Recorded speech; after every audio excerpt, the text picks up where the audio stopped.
I am 11 times champion jockey of Pakistan. मुझे घोड़ों से वैसे ही बड़ा प्यार है, लगाव है। हमने पूरे पाकिस्तान की सबसे बड़ी रेसें जीती। कायद-ए-आज़म गोल्ड कप कराची में जाके जीते, पाकिस्तान डर्बी जीते लाहौर में, 1000 Guinness, queen Elizabeth, breeders cup. जो हुजूर सल्लल्लाहु अलैहि वसल्लम के लश्कर से जो घोड़े थे ना, ये उनकी ब्रीड आ रही है। अस्सलाम वालेकुम नाज़रीन, मैं हूँ आपकी होस्ट सोनिया और आप देख रहे हैं शाहकार टीवी। नाज़रीन, आज हमारे साथ मौजूद हैं शाहिद रहमान साहब, जो कि पिछले 30 साल से जो रेस के घोड़े उन्हें तैयार कर रहे हैं, ट्रेनिंग दे रहे हैं, और ये ख़ुद भी बहुत बड़े चैम्पियन रह चुके हैं। ना सिर्फ इन्होंने पाकिस्तान में परफॉर्म किया है बल्कि इंटरनेशनल लेवल पर भी ये परफॉर्म करके आ चुके हैं। तो आइए इनसे बात करते हैं और जानते हैं कि इन्होंने कब से अपने कैरियर का आगाज़ किया और अब ये क्या करते हैं, सारा दिन की क्या मसरूफियत होती है। अस्सलाम वालेकुम सर।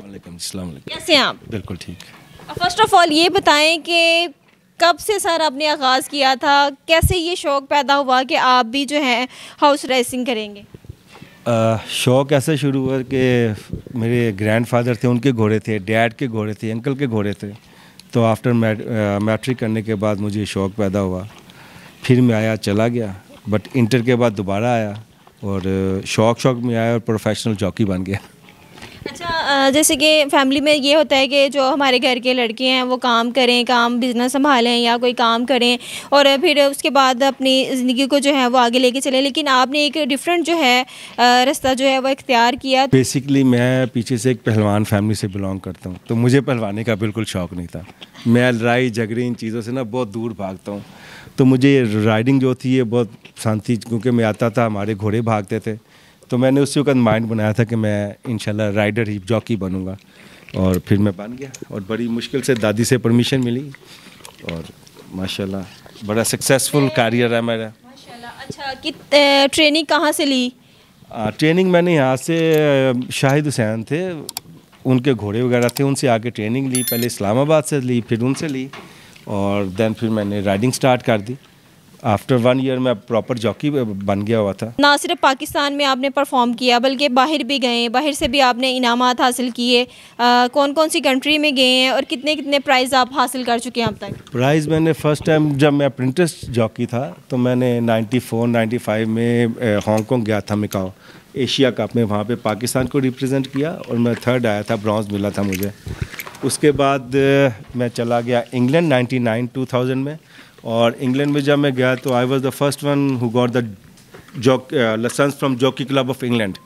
फिर मैंने वहाँ पे राइडिंग की, वहाँ पे भी रेस जीता, और रेसिंग पोस्ट वगैरह में मेरे इंटरव्यू वगैरह आए। पाकिस्तान में मैं ज़्यादा एंजॉय करता था। फिर मैं वापस आ गया और फिर मैंने यहाँ पे से कंटिन्यू किया, और माशाल्लाह तमाम जो इस वक्त रिकॉर्ड्स हैं वो मेरे पास हैं।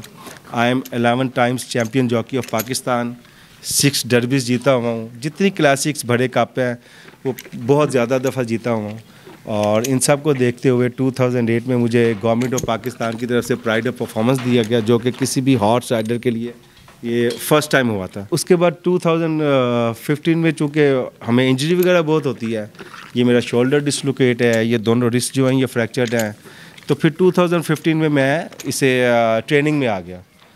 तो क्योंकि मुझे घोड़ों से वैसे ही बड़ा प्यार है, लगाव है, तो मैं इस प्रोफेशन को छोड़ना नहीं चाहता था। सो मैंने इसे एज ए ट्रेनर इसे कंटिन्यू रखा, और एज ए ट्रेनर भी मैं जब आया तो माशाल्लाह पहले ही साल में मखदूम अहमद महमूद साहब के घोड़े मेरे पास थे। हमने पूरे पाकिस्तान की सबसे बड़ी रेसें जीत ली। कायद-ए-आज़म गोल्ड कप कराची में जाके जीते, पाकिस्तान डर्बी जीते लाहौर में, 1000 Guinness, queen Elizabeth, breeders cup.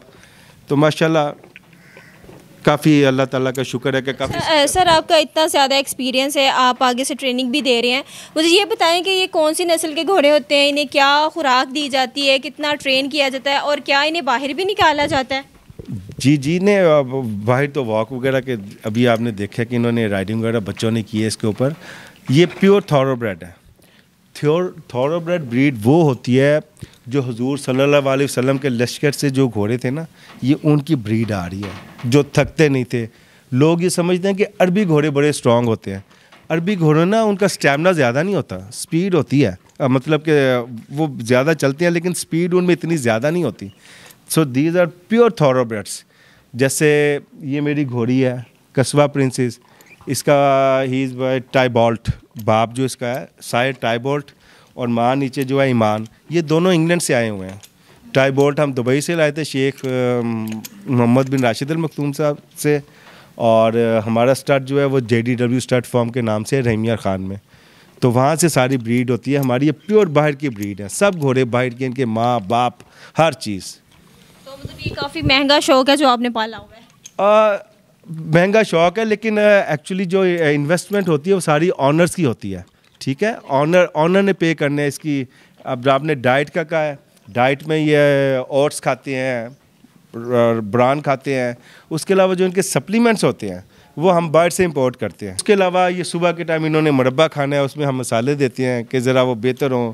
फिर आगे इन्होंने सेब खाना है, गाजर खाना है, चुकंदर खानी है। एक बच्चा जब ट्रेनिंग के लिए आता है उसको कोई हाव ना होनी चाहिए, मतलब इसके बारे में कि वो ज़ाहिर बात है कि वो रेस के घोड़े पे बैठेगा तो उसके पास इतना नॉलेज होना चाहिए कि वो इसको जो है ना पकड़ के उसको कंट्रोल कर सके। तो ये शौक़ की बात होती है, आपको थोड़ा सा बोल्ड होना चाहिए, शौक़ हो, और विद इन 6 मंथ जो है वो ट्रेनिंग वगैरह करके आप घोड़े के ऊपर बैठ के तो उस पर राइड आउट करते हैं। लेकिन राइडर बनने के लिए आपको कम से कम 2 साल का टाइम चाहिए होता है, मिनिमम 2 इयर्स होते हैं। ये मुझे बताएं कि अगर कोई बच्चा जो देख रहा है जो मतलब राइडिंग करना चाहता है, उसकी फ़ीस क्या होती है, टाइमिंग क्या होती है, उसके लिए उसकी क्या डाइट होती है? फ़ीस इस तरह से है कि मैं खुद राइडिंग स्कूल अंदर मुझे क्लब ने हायर किया हुआ था, राइडिंग स्कूल में चलाता था। लेकिन जब का मैं ट्रेनिंग में आया तो मैंने कहा जी अब मेरे पास टाइम नहीं है। लाहौर इस क्लब में राइडिंग स्कूल हैं, रखा राइडिंग स्कूल है जो नए लड़कों को सिखाती हैं, और उनकी क्या तकरीबन 15,000 पर मंथ उन्होंने फ़ीस पे करनी होती है। लेकिन वो आते हैं, उनका घोड़ा तैयार होता है, उन्हें वो रखा राइडिंग सिखाता है। मेरा ही शागिर्द है वो, और बड़ा कामयाब उसका स्कूल जा रहा है। तो कोई भी आके सीख सकता है, कोई मसला, कोई प्रॉब्लम नहीं है। रोज़ाना आप इन्हें बाहर लेके जाते हैं, रोज़ाना की इनकी खुराक क्या है, कितनी इनको ट्रेनिंग दी जाती है, और इसके अलावा ये भी बताइएगा कि मतलब इनके लिए कौन सा मौसम जो है वो बेहतर होता है? हर घोड़े की ट्रेनिंग अलग होती है, जैसे इंसान होते हैं, हर किसी की अपनी अपनी लाइकिंग डिसलाइकिंग होती है। कुछ शॉर्ट टेम्पर के होते हैं, कुछ बिल्कुल ही आउट होते हैं। ट्रेनिंग जो है वो सुबह हम अर्ली इन द मॉर्निंग इन्हें निकालते हैं, जाके राइड आउट करते हैं जहाँ कोर्स में। उसके बाद आएंगे जो हमारे ग्रूम्स हैं वो ब्रेकफास्ट करेंगे, फिर घोड़ों को पकड़ेंगे और घोड़ों का काम वगैरह करेंगे। तकरीबन 2 घंटे बाद हम इन्हें छोड़ देंगे। फिर इनका जो फीड चार्ट होता है वो हमने बनाया होता है, किसमें जैसे सुबह के दाने में हम सिर्फ इन्हें इलेक्ट्रोलाइट्स देंगे, क्योंकि ये गें हैं, इन्होंने जितनी अपनी कैलोरीज बर्न की हैं वो कैलोरीज हमने इनमें वापस भरनी है। और इनका वही ओट्स होंगे, जई और चोकर जो होती है। उसके बाद शाम में 4 बजे घोड़े बाहर निकलेंगे, इन्हें 1 घंटा वॉक करवाई जाएगी कि जो कुछ इन्होंने खाया हुआ है थोड़ा डाइजेस्ट करें और बाहर के माहौल में घूम के आएँ। उसके बाद 5 सवा 5 बजे दोबारा इन्हें रात का खाना दे दिया जाता है, और 7 बजे के करीब इनके ये डोर्स बंद कर दिए जाते हैं। और जो हे बैग्स हैं अल्फा है वो हम 24 आवर्स इनके आगे रखते हैं ताकि घोड़े जो है खाते रहें, बिजी रहें। तो शाह साहब एक बड़ा ही इंपॉर्टेंट क्वेश्चन है कि अब देखा जाए गवर्नमेंट लेवल पे देखा जाए तो ये बिल्कुल भी रेस वगैरह नहीं हो रही, और हमारे जो न्यू जनरेशन है तो वो तो बिल्कुल इन बातों से बहुत ज़्यादा दूर है। तो कुछ कहना चाहते हैं क्या ये जो आपकी फील्ड है क्या इसको आगे आना चाहिए? बिल्कुल, मैं हमेशा गवर्नमेंट ऑफ पाकिस्तान से ये रिक्वेस्ट करता हूँ कि हॉर्स रेसिंग को भी थोड़ा सा आप हमें बैकअप करें, सपोर्ट करें। हमारे पास इस किस्म की ब्रीडिंग है कि हम इंटरनेशनल लेवल पे जाके तो दूसरे घोड़ों के साथ compete कर सकते हैं। हमारी सारी ब्रीड जो है ये बाहर की है, कोई अमेरिका से आए हुए हैं, शायद इंग्लैंड से आए हुए हैं, आयरलैंड से आए हुए हैं, ऑस्ट्रेलिया से आए हुए हैं। तो हमारी ब्रीडिंग इस लेवल की है कि हम इंटरनेशनल लेवल पे जाके compete कर सकें। लेकिन उसके ऊपर कोई भी स्पोर्ट आपके पास होती है तो गवर्नमेंट की बैक ज़रूरी होती है।